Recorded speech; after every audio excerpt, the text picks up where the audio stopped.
Magandang araw po sa inyong lahat, ang mga ka-JP, ayan, at welcome po sa ating live. Maganda po itong tatalakayin natin tungkol po dito sa kaso po nitong si Vice President Sara Duterte. So sa atin po mga live viewers at sa mga team replay, huwag niyo po sanang kalimutang mag-like at mag-subscribe. Yan po ay napakalaking tulong na po sa aming mga content creator. Maraming salamat po. Magandang araw po sa inyo lahat. Luzon, Visayas, Mindanao at Mundo. Okay, umpisahan na po natin. Ito po nga, talakayan natin. Dito po sa kaso nitong si Vice President Sara Duterte. Okay, si Vice President Sara Duterte ay nahaharap sa ngayon sa isang formal complaint for grave threats matapos kumpirmahin ng Department of Justice na naisampa na ang kaso laban sa kanya sa Quezon City Regional Trial Court noong August 11, 2026. So kahapon lang po yan, no? Ayon po sa Department of Justice, ang reklamo ay may kaugnayan sa mga pahayag na inugnay kay Vice President Sara Duterte tungkol sa death threats laban po kay PBBM. Okay, ayan, wait lang po Sinabi rin po ng Department of Justice na nakita po ng National Bureau of Investigation or NBI ang tinatawag nitong reasonable certainty of conviction batay sa kanilang investigasyon. At dito lalong umiinit ang usapin dahil kasabay po ng grave threats o case ng grave threats, patuloy ding pinag-uusapan ang mga aligasyon tungkol sa paggamit po ng confidential funds ng Office of the Vice President at Department of Education. Ayan, mga nauna ng reklamo para sa plunder, graft at iba pang offenses na inihain laban kay Sara Duterte at ilang opisyal kaugnay po ng halagang 612.5 million pesos confidential funds. Kaya ngayon po malaking tanong ng publiko sa puntong ito, kailangan po nating maging maingat, no? Ang pagkakaroon po ng dating plunder complaint ay hindi nangangahulugang otomatikong may bagong plunder case na agad na isasampa. So pero yan po ang panawagan ng taong bayan matapos po maisampa ito pong kaso ni Sara Duterte sa kanyang pagbabanta dito po sa buhay ng ating Pangulo. Ayan. Okay? Ito po yung grave threats. Ang grave threats po ay isang hiwalay na usaping kriminal habang ang impeachment proceedings ay ibang proseso sa ilalim ng konstitusyon. Okay. Grave threats case pa lamang ba ang simula? May susunod bang plunder case? Ayan. At kung mayroon man, ano ang magiging epekto nito sa impeachment trial at sa political future ni Vice President Sara Duterte? Mga kababayan, ito ang dapat nating bantayan sa mga susunod na araw. Ang bawat dokumento, bawat desisyon ng korte at bawat opisyal na pahayag ng Department of Justice at ng NBI at ng Ombudsman. Okay? Yan po yung malaking panawagan ng ating publiko. Matapos po maisampa itong pagbabanta dito po sa buhay ng ating Pangulo, nananawagan po ang ating mga kababayan na sampahan din po ng plunder case ito pong si Sara Duterte. So pakinggan po natin, ito pong komento naman ni Sir Alfred Guzman tungkol po dito sa mga kaso o magiging kaso pa ni Sara Duterte. Hello guys, nandito na naman tayo at ito isang napakalaking good news. Aba, no? Nabasa ko na naman sa balita. At tingnan natin, nakakwento rin ito. Kaya ko ito tiningnan sa balita sapagkat tinawagan ako Guys, ng pakilike po ating ng puting ating live. kabayo. Okay, nasabi ng ating puting kabayo, high blood na naman si Inday Sayad, no? Tinawagan ng kanyang mga abogado kung paano raw ang gagawin dito. Sabi ko, teka, abogado ka naman Bakit hindi mo Correct. naman gagawin dyan? Tsaka kayang-kaya mo yan, di ba? Ito ang sinasabi ko na ang DOJ, sinampahan na ng kaso itong si Inday Sayad. At sinampahan nga si Inday Sayad dito sa sa RTC ng Quezon City. ng grave threat. Ito naman si Inday Sayad, para ka naman tanga, di ba? May piyansa naman yan. Ano yung katatakot mo? Alam naman namin tatakas kay Inday Sayad, pero huwag ka naman galit-galitan. Pero tingin ko, pinapaasikaso agad ni Inday Sayad dyan para makapagpiyansa siya anytime, Kasi guys, alam nyo, tawag dito, one of these days, lalabas po yung warrant of arrest nitong si Sara Duterte. So, uunahan niya na po ito na makapagpiyansa, no? Pero maganda po ito dahil ang panawagan po ng taong bayan at ang mga komento po nitong may mga legal background na pagkatapos daw po nitong grave threat ay kasong plunder na po ang isasampa ng Ombudsman or DOJ dito po kay Sara Duterte. Yan po ang hindi niya po malalampasan dahil alam naman po natin na ito po ay non-available. Yan ang pinababantayan. Iniutosan ni Inday Sayad raw sa kanyang mga abogado na bantayan yan para makapagpiyansa siya sa grave threat na isinampa na sa kanya ng DOJ. Naku po, Rudy, no? So, si Inday Sayad, yan na, may kaso na naman, no? Pero, dito madali-dali lang sa kanya yan, ano? Alam mo, dalawang bagay lang, no? Ang medyo naging relevant itong pagsasampa ng kaso ni kay Inday Sayad, ano? Siyempre, ang unang bagay, pinapalakas ng kasong ito ang impeachment case ng Article 4 Yung Article 4. laban sa kanya, no? Laban kay Inday Sayad. Sa Article 4 na ito ay yung grave threat. So, nang sampahan siya ng kasong kriminal ng grave threat, wala nang usapin.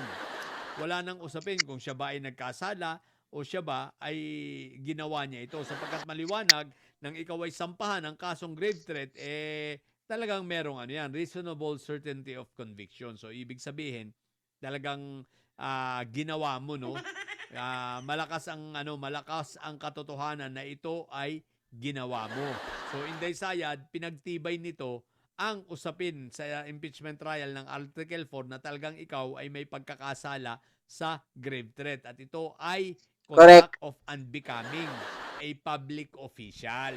So, kaya karapat-dapat na ikaw ay ma-impeach. So, ito, Tsaka guys, alam nyo, ito pong isinampa na grave threat ng DOJ, pwede po yan gamitin doon po sa Article of Impeachment, doon po sa Article of Impeachment number 4, pwede po yan gamitin dyan sa impeachment trial. At pwedeng, tawag dito, no, pwedeng, ang maging hatol po dyan ng mga senator judge is guilty. Dyan po sa Article 4 na yan. Sa grave threat sa pagbabanta po ni Sara Duterte. Pwedeng gamitin po yan ng impeachment trial. Dahil nga po isinampa na po yan sa Department of Justice yung kasong grave threat. No? Kaya pwede yan. Pwedeng gamitin po yan. No? Maging guilty po siya sa Article number 4.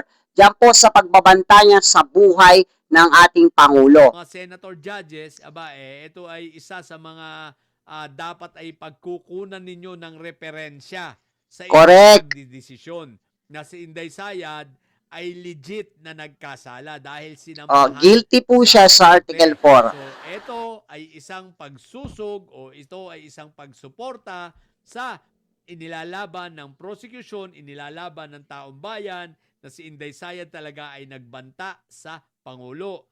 To the fact na siya ay sinampahan ng kaso dito sa RTC ng DOJ. Guys, Okay. pakilike po, pakilike. Pangalawa, Salamat. Shoutout po sa inyo lahat. bagamat ito ay kayang-kaya at mapapiyansa naman niya, ang pangalawa, nawa ito ay maging hudyat o signal, no?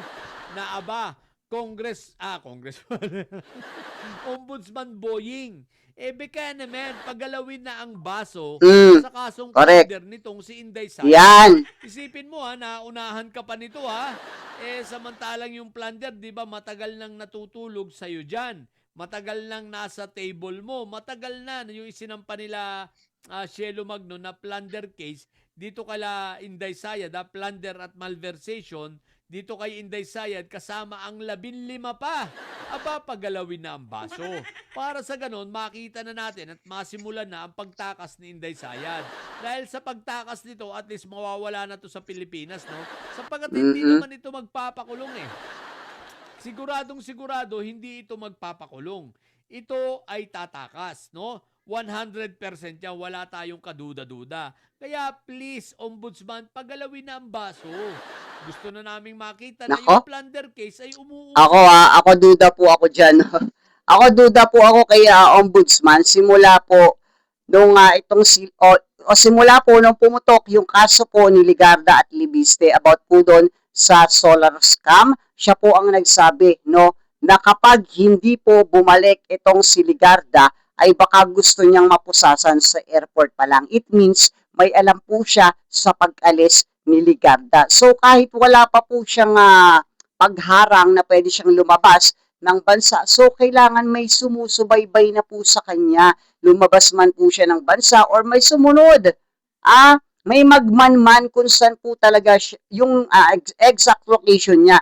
Para once na lumabas po yung kaso niya diyan sa Ombudsman, sa DOJ, sa Sandigang Bayan, alam po ng ating otoridad kung saan po siya dadakipin. Pero wala pong nangyaring ganun. No?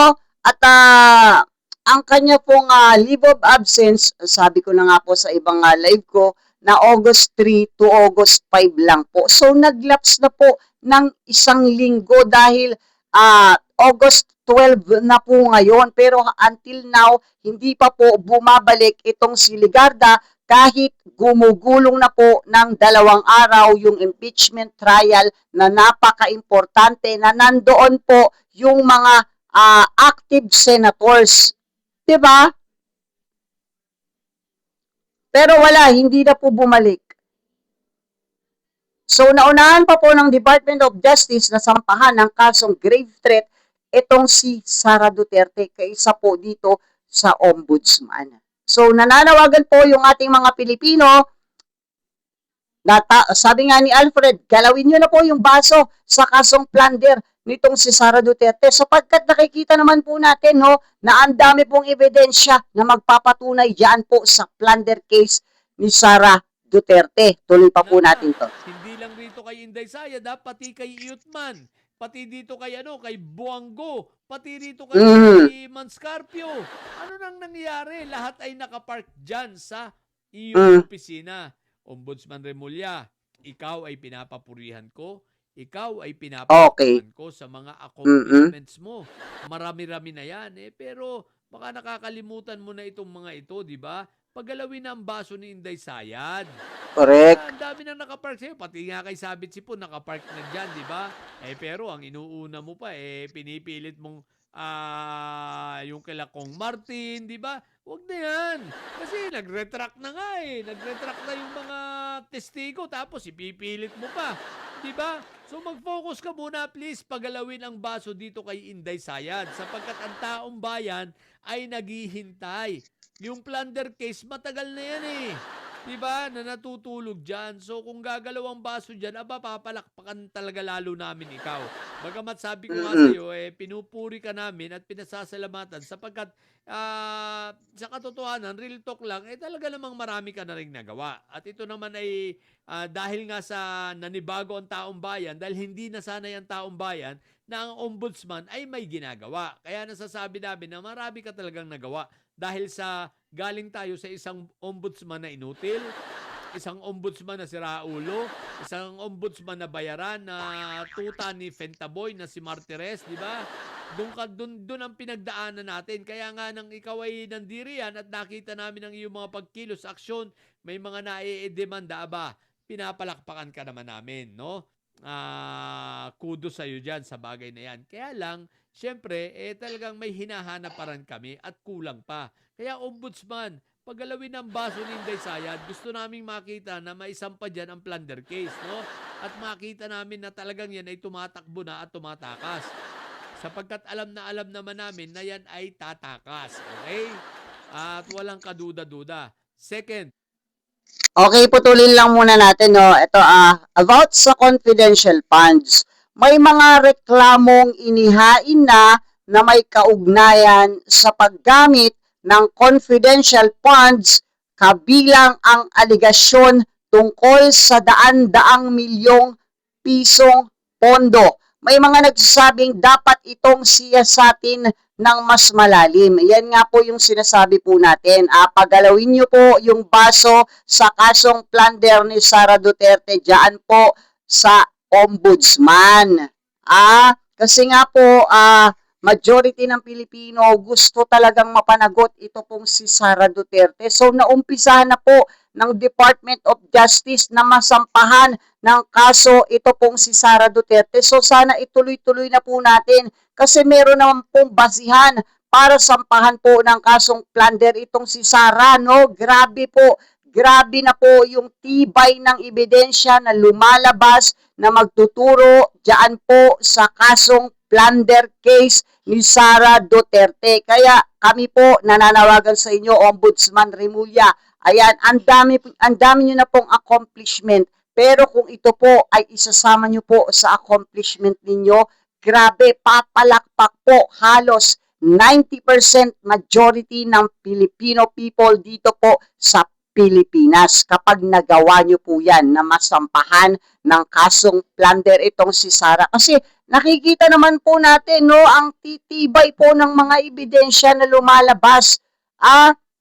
Kasi po, yung impeachment trial ay hindi naman po yan ipapakulong si Sara Duterte. Bagkos kaya po tinatalakay ang impeachment trial para patanggal sa pwesto itong si Sara Duterte. So iba po kapag po ang korte po ang sinampahan ng kaso tungkol po dyan, lalong-lalo na sa plunder case, dyan po sa confidential funds. Grabe na po, no? Grabe na po yung tibay ng ebidensya na nakikita po ng taong bayan na lumalabas po dyan sa trial impeachment ni Sara Duterte. Kaya please, Ombudsman Remulla, kami po hinananawagan sa inyong majority ng Filipino people na pagalawin nyo na po yung baso sa kasong plunder case ni Sara Duterte. Okay, tuloy pa po natin to. Guys, pakilike naman po ng ating live. Ayan. Maraming salamat po. Shout out po sa inyo dyan at huwag nyo na rin po kalimutang mag-subscribe at ilagay nyo din po ang inyong mga komento dyan sa baba matapos nyo pong panoorin ito pong ating live. Salamat po. total, meron na siya ngayong kaso na anong tawag dito? Yan, yung grave threat na yan, baka naman, pwede na yung pa-issuehan ng PHDO, ng Precautionary Hold Departure Order. Tsaka isama na yan sa lookout bulletin si Sayad. Sapagkat sabi nga ng ating puting kabayo, nag-a-apply na yan, iniahanda na yan anytime soon. Pag lumabas ang plunder dyan, mag-a-apply na yan ng asylum sa France. No? Mag-a-apply na yan ng asylum sa Europe. So, tingnan na. Please, no? Tingnan na. At pa-issuehan na yan ng Precautionary Hold Departure Order, no? At ito pa nga isa, no? Hindi natin alam kung uuwi talaga. Kung uuwi ba talaga, kung uuwi pa itong si Lipis Tilipentador. So, pag-usapan natin yan sa ibang content, ha? So, may singit lang natin yun, guys, no? Si Ombudsman na Boying Remulla na po ang nagsabi in public na kapag hindi nga po bumalik itong si Ricarda, ay baka gusto niya nga mapusasan sa kamay pagbaba pa lang ng airport. Pero, ngayon po, no, overlaps na po yung kaniyang i-final na sick leave diyan po sa Senado. Pero wala pa po tayong nakikitang tawag dito, sinasabi nitong ombudsman tungkol po dito sa hindi pa pagbalik ni Loren Legarda sa bansa at ito pong si Libiste. Kahit po may kinakaharap po silang kaso na plunder tungkol po dyan sa solar scam na yan. At may mga tawag dito, no, subpina na nga po. Ito pong dalawang mag-ina na ito. Pero until now, wala pa rin, hindi pa rin po bumabalik. So ano na pong nangyayari, Mr. Ombudsman Remulla? Wag niyo pong hayaang mabaliwala yung mga malalaking achievement, accomplishment po ninyo sa nakaraan dahil lang po dito sa dalawang mag-ina na ito. Wag po ninyong sayangin yon yung magandang imahe na nakita sa inyo po ng taong bayan. At please, pagalawin niyo po yung baso ng plunder case nitong si Sara Duterte. Ayan, wag po kayong magpauna sa Department of Justice. Gumalaw din po kayo, no? Kasi kitang-kita na nga po natin yung mga matitibay na ebidensya laban po dyan sa plunder case ni Sara Duterte. Doon pa lang po sa confidential funds, grabe na po yung mga pangalan na hindi naman nag-e-exist sa mundo pero nakapirma at nakakuha ng confidential funds na may pirma pa po ng Vice Presidente, di ba? Tuloy pa Pero, natin. Ombudsman, bekene man. Ah, Pakikisuyo na kami ha. Talagang pakiano naman, pakitingnan ha. At pa-issue mhm. na ng whole So yan guys, i-share po natin itong videos or live po na ito, no? Para po makita po ng ating mga kababayan, mas marami pang kababayan na makakita at mamulat po ang mga mata at manawagan po tayo sa ombudsman na pagalawin po ang baso ng kasong plunder case nitong si Sara Duterte. So isingit naman po natin itong kay Robin Bobo Padilla, no? Saan Okay. ang pagiging matabil at madaldal? Wait. Mga kapatid, may mga batas na Oh, may yan. number. May batas na may pangalan. Ayan, Robin Padilla Law. Robin Bobo Padilla Law. So, meron na daw po siya nagawang batas noon pa man. Panoorin po natin itong tawag dito, videos na ito. Galing po ito sa Frontline Pilipinas, News Everywhere. Kikredit po natin sa kanila At to. may batas na parang may personal branding. Gaya ng trending ngayon na Robin Padilla Law. Pero teka, ano ba yan? At si Robin ba talaga ang nagpasa nito? Robin Padilla Law ang tawag ng ilan sa Republic Act 8294 na ipasa po yan noong Kasi guys, no, meron kasi na viral na videos itong si Mariel Padilla na hindi pa nga daw po senador si Robin Padilla, may nagawa na daw po itong batas. So, paano mangyayari yun kung hindi ka pa po senador? Paano ka nakagawa ng batas? Kumbaga, meron mang batas na ganon, hindi po sa kanya galing yon, hindi kay Robin Padilla nang galing yon. Ipinangalan lang po sa kanya katulad po ng Eddie Garcia Law. Parang ganun po. Pero yung sabihin mo, Mariel Padilla, na yung asawa mo ay hindi pa senador, nakagawa na ng batas, isa ka rin palang bobo. Diba? Isa ka rin bobo. Nadamay ka na sa kabobohan nitong si Padilla. Well, nakikita naman natin, no, nasa showtime pa lang po itong si Mariel, nakikita na po natin yung pagkamaldita nito, yung pagkaboba nito. Paano mo sasabihin na hindi pa nga senador si Robin Padilla, nakagawa na ng batas? Boba ka ba? Paano makakagawa ng batas yung isang tawag dito, nakakulong? Lalong-lalo na hindi pa po siya politiko. Ipinangalan lang sa kanya. So, ang motibo nitong si Mariel Padilla ay pagandahin yung imahe ng kanyang asawa. Kahit gaano mo pagandahin yung imahe ng asawa mo, bobo at bobo pa rin ang tingin ng taong bayan dyan. Kasama ka na, Mariel Padilla. Huwag mo nga gaguhin yung taong bayan. Huwag mong lituhin kagaya ng ginagawa ng mga Duterteng adik. na mind condition. Hindi. Bobo yung asawa mo. Yan ang totoo, bobo. At huwag mong sabihin na nakagawa na ng batas yung asawa mo dahil that time hindi pa siya politiko, hindi pa siya senador. So, paanong mangyayari yun? Sira ba ang ulo mo, Mariel? 1997. Noong mga panahong iyon, hindi pa po senador si Robin Padilla. Correct. Kaya noong panahong naipasa ang batas, ay nakakulong siya dahil sa kasong illegal possession of firearms. Kaya bakit siya nauugnay sa batas? Dahil ang kanyang kaso ay kaugnay ng pag-amyenda sa parusa mula sa naturang batas. Pero magkaiba po ang may kaugnayan sa batas at siya ang nagpasa ng batas. Hindi po yan pareho. Kung may batas na may pangalan ng isang tao, hindi automatic na siya na agad ang gumawa nito. Correct. Halimbawa, may Eddie Garcia Law. Yan po Yan, ang yung batas sinasabi na ko. ikinangalan sa yumaong aktor dahil layunin nitong magbigay ng mas malinaw na proteksyon sa mga workers sa movie at television industry.